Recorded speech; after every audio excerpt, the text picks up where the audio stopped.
आशा करता हूं आप सब बहुत अच्छे होंगे। मेरा नाम है सिद्धांत अग्निहोत्री। स्टडी ग्लोस पे आपको बहुत बहुत स्वागत है। अवड़ा स्टेट बैंक ऑफ इंडिया आज नहीं कल आना। देखो भाई, मेरा तो एसबीआई में एक्सपीरियंस बहुत बढ़िया रहा है और इसीलिए प्रॉफिट भी कमा रहे हैं। पता नहीं, लेकिन ब्रांच पे डिपेंड करता है, वो हर बैंक्स के साथ हो सकता है, ठीक है। बट एनीवे, एसबीआई ने प्रॉफिट मारा है और आप देख लो, मज़ा आया। ये मज़ा मैं सबको देना चाहता हूँ। स्टेट बैंक ऑफ इंडिया समय यही बोल रही है, प्रॉफिट इनका अच्छा खासा हुआ है, लेकिन फिर भी शेयर नीचे गए हैं। ओ माय डॉग, ये तो कभी हमने सोचा ही नहीं था। तो एसबीआई का जो Q4 प्रॉफिट है ये 83% गया है, लगभग 16,500 करोड़। बैंक ने बोला है डिविडेंड ही हम दे रहे हैं। देखो, सारी चीज़ें टेक्निकल टॉपिक में एक चीज़ आपको बताऊंगा। इससे पहले हमारा प्रहार बैच ज्वाइन कर लो, बहुत बढ़िया ऑफर है। जून से क्लासेस शुरू हो रही है। क्लासेस बैचेस चालू ही हैं, प्रैक्टिस सेशंस हो रहे हैं समय प्रीलिम्स के, लाइव क्लासेस चलती है, लाइव एंड रिकॉर्डेड सेशंस है। और अभी वेबसाइट आ ही जाएगी फाइनली। एनसीईआरटी तो मैं अब लाइव ही ले रहा हूँ, यूपीएसआईआर और हिस्ट्री ऑप्शनल भी है, तो फटाक से आ जाओ। तो नेट प्रॉफिट अगर हम एसबीआई की बात करें तो ये लगभग 50,000 करोड़ के आसपास है। तालियां! रिकॉर्ड 50,232 करोड़। अच्छा लगता है, बहुत अच्छा लगता है जब भाई इतना ज़्यादा बैंक्स को प्रॉफिट होता है। भाई देखिए, डोमेस्टिकली इंपॉर्टेंट बैंक डीएसआईबी, जिसको डीसिब बोला जाता है, उसमें सबसे पहले एसबीआई है, एचडीएफसी है, आईसीआईसीआई है ना। तो ये तीन बड़े इंपॉर्टेंट हैं और ये तीन प्रॉफिट में रहते हैं। सरकार में एसबीआई हमेशा प्रॉफिट में रहता है। और एक तरीके से पहले तो आरबीआई तो खैर बैंकों का पापा है, लेकिन एसबीआई जो है ना सबसे बड़ा, सबसे जिम्मेदार लड़का है कि अरे मैं हूं ना, कोई भी डूबेगा, एलआईसी आ जाओ बेटा, ये डूब रहा है, ले लो इसको। अच्छा, कोई एसबीआई, चलो अच्छा ठीक है, एलआईसी बिजी है, तुम ले लो। तो एलआईसी एसबीआई हमेशा प्रॉफिट में ही रहते हैं। तो कुछ भी डूबेगा तो या तो एसबीआई टेक ओवर करेगी, एलआईसी, इस वजह से प्रॉफिट में रहते हैं। एसबीआई पीओ की बॉन्ड्स, मैंने भी एग्जाम दिया था, हुआ ही नहीं मेरा।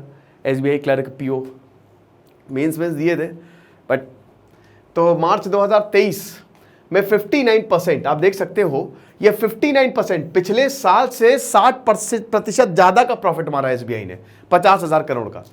अब Q4, अभी ये मार्च के रिजल्ट हम सबको पता है ना कि 12 महीने, तो 3 महीने का एक क्वार्टर होता है, Q1, Q2, Q3, Q4। और हम सबको ये भी पता कि 1 अप्रैल से 31 मार्च तक भैया आईटीआर भर देना सबके सब बढ़िया तरीके से। तो ये पूरा का पूरा जो है वो फाइनेंशियल ईयर होता है। अब आप देख ही सकते हो कि ये 83% है, लगभग 16,500 करोड़ फ्रॉम 9,114 करोड़ पिछले साल से, ठीक है ना। तो प्रॉफिट जो है, सिर्फ प्रॉफिट की ही यहाँ पे बात हो रही है।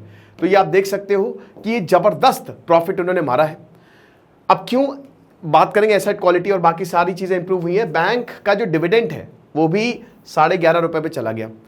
अब देखो, डिविडेंड आपको पता ही है ना, देखो एक्स्ट्रा इनकम एक तरीके से होती है कि भाई हमारे पास एक्स्ट्रा इनकम है, बैंक इसको रिजर्व करके रखता है, लेकिन ये प्रॉफिट पे डिविडेंड मतलब डिवाइड करना, प्रॉफिट पे जो इनका शेयर है उस पे ये पैसा देते हैं, एक इंटरेस्ट टाइप का आप कह सकते हो, ठीक है। कि जैसे 100 शेयर है, एक शेयर पे कुछ इन्होंने पैसा दिया, कुछ रुपए दिए, 10 रुपए हो गए, 11 रुपए हो गए, तो वो एक्स्ट्रा मनी है एक तरीके से, ठीक है। तो ये है इनका डिविडेंड। और ये 10.5 था, मतलब 7.10 रुपए था, और अब ये 11.30 रुपए हो गया। तो बहुत अच्छी बात है, वेरी गुड, लोग बहुत खुश है। लेकिन फिर भी शेयर क्यों नीचे जा रहा है पता नहीं यार, ये शेयर स्टिल इनका नीचे चला गया है। सब चंगा से। अब आमतौर पे स्टॉक मार्केट में क्या होता है कि भाई कोई कंपनी प्रॉफिटेबल है तो स्टॉक ऊपर जाएगा, शेयर्स ऊपर जाएंगे, लेकिन यहां तो नीचे जा रहा है, ये किसी के बात पर ले ही नहीं पड़ रही है। तो better profits bank share closed 1.77% lower, 576 पे जो अभी मैंने आपको दिखाया था, तो 1.77% लोअर है वो प्रॉफिट रिलीज करने के बाद। अब ये तो बड़ा यार, बहुत, मतलब आप यही समझते हो ना कि अगर आपने छक्का मारा या आपने सेंचुरी बनाई या अगर आप क्लास में फर्स्ट है तो हर कोई आपकी तारीफ करेगा, बट रिजल्ट तो अच्छा है लेकिन सब आपकी बुराई कर रहे हैं, ये हिसाब किताब है। तो सेंसेक्स 0.21% डाउन एट, किसी दिन मैं आपको ये पॉइंट सब समझा दूंगा, ठीक है। इतने पे क्लोज हुआ ये। सो मार्केट वाज एक्सपेक्टिंग कि अरे रिकॉर्ड प्रॉफिट हुआ है, अरे एसबीआई छप्पड़ फाड़ देगा, मतलब बारिश होगी, बारिश पैसों की स्टॉक मार्केट। आप देखना कुछ नहीं हुआ। So there was no surprise at all. देखो, पहली बात क्या है कि एसबीआई प्रॉफिट मारता ही मारता है, ठीक है। तो कोई ऐसे सरप्राइज की बात नहीं, इसलिए लोग एसबीआई के शेयर खरीदते भी हैं। प्रॉफिट, अब देखो इसमें एक और चीज है, क्या होता है ना कि जैसे मान लो कि अगर मैं 10 रुपये कमा रहा हूँ, मेरी कंपनी ने स्टडी ग्लोस ने बहुत बढ़िया काम किया और मैंने आपको शेयर दे दिए, तो अभी 10 रुपये मान लो शेयर है, मैं नहीं कमा रहा हूँ, शेयर का प्राइस है, अब वो 100 रुपये चला गया, तो कहाँ 10 था पहले, अब 100 रुपये पे, और मैंने मेहनत की 1000 रुपये पे चला गया, तो अब अगर 1000 से 900 रुपये पे आएगा तो क्या ये मेरा लॉस होगा? आपको लगता है 10 रुपये से मैं 1000 रुपये पे लेके आ रहा हूँ, आप मतलब 900 रुपये आया तब भी मैंने अच्छा खासा प्रॉफिट मारा। तो एसबीआई के साथ यही है भाई, इतना ऑलरेडी वो बहुत ऊपर है, अब उसमें अगर थोड़ा बहुत गिरावट चलती है तो चलती है, कोई इतनी दिक्कत की बात नहीं है, ठीक है ना। तो ये आप देख ही सकते हो एसबीआई का शेयर का हिसाब किताब कितना ज़्यादा रहा है, तो ऊपर ही जाता है, ये नीचे आता ही नहीं है, ये आप आराम से इसको देख लेना। चलो, तो अब प्रॉफिट्स, मेन तो है कि प्रॉफिट आखिरकार बढ़ा क्यों, चलो देखते हैं। Asset quality of the bank, क्या बात है भैया, एसेट क्वालिटी इन्होंने बढ़ा दी है। तो बैंक का एनपीए, नॉन परफॉर्मिंग एसेट, हम सबको पता है, लोन दिया, लोन दे नहीं पाओगे, बैंक नोटिस भेजेगा, है ना, 3 साल 3 महीने तक नोटिस भेजता है, हर 3-3 महीने पे नोटिस जाते हैं, और उसके बाद 1, 2, 3 कैटेगरी आपको पता ही है वो सब। तो नहीं, अगर तुम नहीं दे पाए लोन, ठीक है, लोन लिया तुमने, किस्त नहीं दे पाए, बैंक नोटिस पर नोटिस भेज रहा है, तो फिर तुम एनपीए घोषित हो जाओगे। तो आपको यही है कि आज से 5-6 साल पहले बैंक का जो एनपीए था वो 10 लाख करोड़ के पार चला गया था। तो इसमें तो ये था कि भाई हालत बहुत बुरी है। फिर बहुत सारे रिफॉर्म्स जो हैं वो बैंक लेके आया, आरबीआई लेके आया, ठीक है, बैंक की क्वालिटी को इम्प्रूव करने के लिए। स्टेट बैंक ऑफ इंडिया ही इकलौता ऐसा बैंक है जो हमेशा से प्रॉफिट पे रहा है, और ये रहेगा भी, क्योंकि लोग स्टेट बैंक ऑफ इंडिया जाते भी हैं। तो अब एसेट क्वालिटी देखिए, एसबीआई के पास पैसा है, अच्छा खासा पैसा है। इनफैक्ट अगर आप मुझसे भी पूछें तो मेरी फर्स्ट प्रेफरेंस हमेशा एसबीआई रहेगी, हमेशा। तो एक इमोशनल जुड़ाव भी है, चाहे जितनी भी जो भी हो भाई उनकी ब्रांच में, लेकिन फर्स्ट प्रेफरेंस वही रहेगा। तो एनपीए सबसे पहले तो डिक्लाइन हुआ है, ये बहुत अच्छी बात है। स्टेट बैंक ऑफ इंडिया में वैसे भी लोन, अब आप बोलेंगे सर क्या बात कर रहे हो विजय माल्या, अरे ठीक है भाई, कभी कभी गलती हो जाती है, लेकिन जो एनपीए है वो एसबीआई वैसे थोड़ा सा ध्यान से ही देता है। अच्छा, मुझे नहीं समझ में आती कि कोई आम इंसान जाता है तो ये फाइल लेके आओ, वो फाइल लेके आओ, ये नहीं, इधर इसको पैसे दो, उसको पैसे दो, मतलब 50 चक्कर लगा देते हैं भैया लोन के लिए। वैसे मैं तो टेक्निकली लोन के खिलाफ ही हूँ, तो 50 चक्कर लगा देते हैं। लेकिन अगर आप कोई बड़ा बिजनेस बन जाए तो फटाक से लोन मिलता है। तो एनपीए जो है इनका घटा है, यानी कि लोन वापस आ रहे हैं, लोग डिफ़ॉल्ट नहीं कर रहे हैं। तो ये आप देख सकते हो लगभग 90,000 करोड़, 91,000 ही मान के चलिए, यानी कि 2.7% से घटा है ये। और ये मार्च 2023 लगभग 1,12,000 करोड़। तो देखिए 1,12,000 करोड़ से सीधा ये इतने पे आया है, तो यानी कि इसका 2.78% से एनपीए घटा है, ठीक है। ग्रॉस एनपीए 10 साल में इस समय सबसे लोएस्ट पे है। तो देखो बैंक पैसा कैसे कमाता है, बैंक लोन से पैसा कमाता है बस, और उसके पास हैं बाकी चीज़ें भी है, लेकिन मेन उसका लोन है।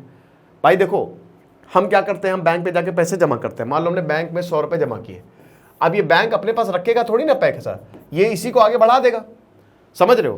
देखो कितना बढ़िया बैंक, कितने मस्त तरीके से काम करता है। जैसे ये बैंक है, ये आप हो, ठीक है, और ये कोई जिसको लोन चाहिए वो है। तो अब आपने मान लो 100 रुपये बैंक को दिए, तो ये 100 रुपये ऐसे सबको लोन दे देगा, ये 10-10 रुपये के लोन दे देंगे। अब उन सबसे इसको इंटरेस्ट आएगा। अब मान लो इंटरेस्ट आया इसके पास कितना, 200 रुपये, यानी कि 100 रुपये एक्स्ट्रा आया। आपको इसने आपके 100 रुपये पे इंटरेस्ट वादा किया है कि हम आपको इंटरेस्ट देंगे, तो आपका इंटरेस्ट मान लो 150 रुपये इसने वादा किया है, तो अब बैंक के पास 200 रुपये आ गया था, इनकी 100 रुपये एक्स्ट्रा, 50 रुपये आपको दे दिए, तब भी बैंक के पास 50 रुपये बचे। खत्म। बैंकिंग इंडस्ट्री बेटा इस समय समझ लो चलती है, जिसने बैंक तोड़ लिया हो गया काम। तो यहां पे ये है बैंक का पूरा प्रॉफिट मॉडल। ऐसे ही बैंक खूब पैसा कमाता है, करोड़ों में पैसा कमाता है, लेकिन लोन अगर तुमने फालतू बांटा तो तुम्हारा इंटरेस्ट यानी कि पैसा वापस ही नहीं आएगा, पैसा वापस नहीं आएगा, तो फिर कैसे तुम्हारा गुजारा चलेगा। तो फिर भारत सरकार को आगे आना पड़ता है। तो यही हिसाब किताब है। तो ये एनपीए जो होते हैं यही सबसे इंपॉर्टेंट होते हैं। सबसे पहले यही देखा जाता है कि कितने लोगों ने डिफॉल्ट किया है। Credit cost of the bank, ये भी भाई क्रेडिट कॉस्ट क्या होती है, इंटरेस्ट लेते हो तुम, जैसे मैं हूं बोरोवर, मैं जमा कर रहा हूं, इंटरेस्ट, टैक्स, कमीशन, बहुत सारी चीजें होती है ना, ठीक है। तो credit cost of the bank ये भी इंप्रूव हुई है 23 बीपीएस से ईयर ऑन ईयर। बहुत सारी सर्विसेज जब आप लेते हो तो उसमें आपको पैसा देना पड़ता है, तो आप ये भी सकते हो, तो 0.3%। फिर डोमेस्टिक नेट इंटरेस्ट मार्जिन जो है, जो इनका इंटरेस्ट मार्जिन, वो 3.5% है। अब ये भी 22 बेसिस पॉइंट से इंक्रीज हुआ है। ठीक है, अगर लास्ट ईयर की अगर बात करते हो, नेट इंटरेस्ट इनकम की बात करें तो ये भी देखो 20% के आसपास है।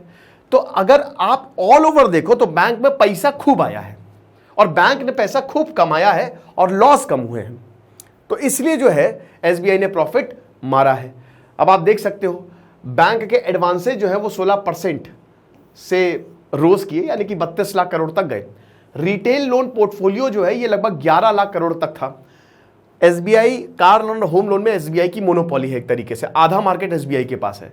होम लोन्स की बात करें तो आप 6.5 लाख करोड़ देखिए, आप 6.5 लाख करोड़, और रिटेल लोन्स देखिए आप ये 11.5 लाख करोड़, दोनों को मिला दो तो कितना हो गया, लगभग 18 लाख करोड़ के आसपास। 14% की ग्रोथ देखने को मिली है। सर एसबीआई के पास जाएंगे, किसी को भी घर लेना है सब एसबीआई के पास जाता है, इंटरेस्ट कम होता है, बल्कि ऐसा नहीं है भाई, इंटरेस्ट रेट हर जगह यूनिफॉर्म है।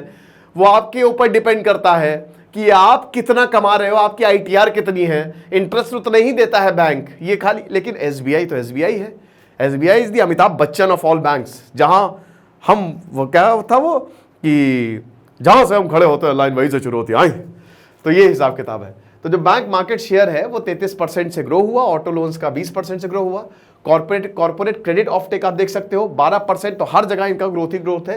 रिटेल, ये सब आई होप ये चीजें आप समझ रहे होंगे ना। अब ये इतनी चीजें तो भाई मैं नहीं समझा रहा, सिंपल है। रिटेल भैया दुकानदार, बिजनेस, और क्या हुआ, ठीक है। ये पैसा क्रेडिट ऑफ टेक, कितना पैसा यहाँ पे आ रहा है बैंक को, ठीक है।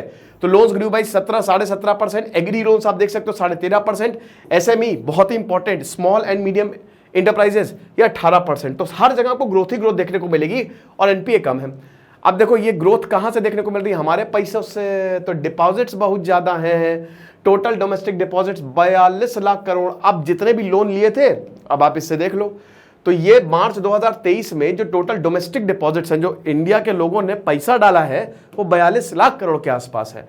होल बैंक डिपॉजिट, पूरे बैंक का अगर आप देखो, ये तो डोमेस्टिक की वाली बात है, तो लगभग ईयर ऑन ईयर, YOY याद रखिएगा, हमेशा हम ईयर ऑन ईयर में ही कंपैरिजन करते हैं। ये मैंने कई बार लेक्चर में आपको बताया भी है और उस पर लेक्चर भी लिया है। तो 9.19% है, जिसमें CASA, current account and savings account, ये 4.95% से ग्रो किया है। कासा रेशियो जो है वो 43.80% है मार्च 2023। अब आप बोलेंगे सर कासा, NDTL का नाम सुना है, नेट डिमांड टाइम लाइबिलिटीज। ये जो नेट डिमांड है ND और TL इसको डिवाइड करते हैं, है ना। तो ये जो ND में आते हैं आपके सेविंग्स अकाउंट्स और करेंट अकाउंट, ठीक है। सेविंग्स अकाउंट बड़े इंपॉर्टेंट है, जो हम लोग यूज करते हैं, सैलरी अकाउंट, सेविंग्स अकाउंट, हम जाके पैसे जमा करते हैं, पैसे आ रहे हैं। तो मैंने क्या बताया, बैंक कहां से पैसा कमा रहा है, ठीक है। करेंट अकाउंट बिजनेस वाले, बड़े बड़े बिजनेस, जैसे हम करेंट अकाउंट यूज कर रहे हैं, तो जो बिजनेस है वो करेंट अकाउंट यूज करेगा। दोनों ही केस में बैंक में पैसा आएगा, ठीक है। टाइम लायबिलिटीज क्या है, आपकी FD हो गई, है ना, उसमें भी आप पैसा जमा करते हो। आप बैंक के पास जाओगे, सर FD करा दीजिए सर, एक FD सर, एक आपका पैसा लॉक हो गया। बैंक के पास उतना पैसा एक टाइम के लिए है, बैंक आपको बहुत प्रेशर डालेगा, ये करा लो सर, ये सर क्या, अरे सर नई स्कीम आई है, इसकी टोपी उसके सर स्कीम, सर उसमें डालो सर, एक का डबल, और अनुराधा भी नहीं हमारे बैंक में, तो सर आओ ना, फटाक से आओ ना, बेवकूफ बन के जाओ ना, क्या बात कर रहे हो सर। तो अब देख रहा होगा, जब भी आप बैंक जाते हो आप बोलते हो भाई जाने दे मुझे, अच्छा लोग संकोचवश मना भी नहीं कर पाते, ठीक है, अरे सर क्या बात करो सर, इतना बढ़िया रिलेशन। अब वो डेली उसका वही है ही है काम करने का हिसाब किताब, वो वहां पे जो बैठा है उसने ह्यूमन ट्रेनिंग ली है कि इंसान को कैसे उल्लू बनाए, कैसे इसको टोपी पहनाए।